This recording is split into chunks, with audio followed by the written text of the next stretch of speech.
every evening, Ethan walked past a dusty pawnshop, his eyes always landing on the same thing, a worn-out violin resting behind the glass. It reminded him of something. Or maybe, of someone. One night, after saving every spare dollar he had, Ethan finally walked inside. The shopkeeper, an old man with tired eyes, glanced at the violin and shook his head. "That one's broken," he muttered. Ethan hesitated. "Can it still play?" The old man sighed. "It's missing a string, the wood is cracked. It's worthless." Ethan didn't care. He bought it anyway. At home, he held the violin in his hands, tracing the scars on its body. He tried to play, but the missing string made every note sound incomplete. His fingers ached. His neighbors complained.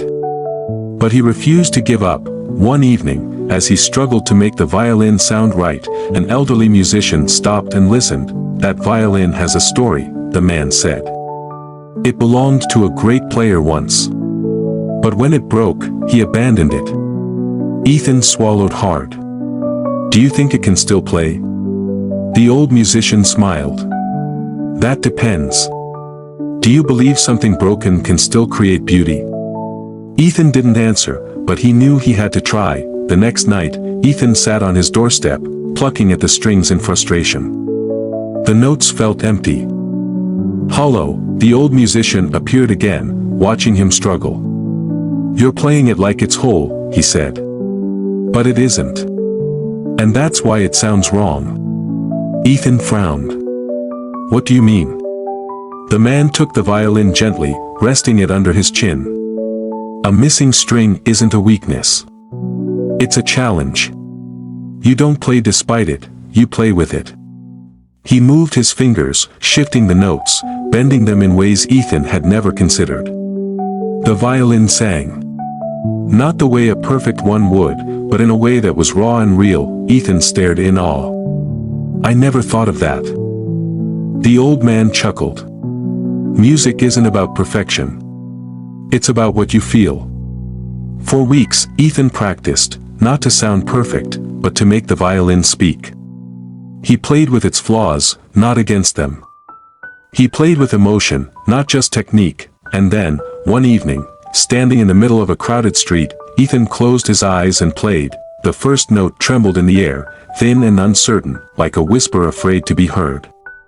Then Ethan let go, let his fingers move, not just over the strings, but through every hardship, every doubt, every night he had played alone.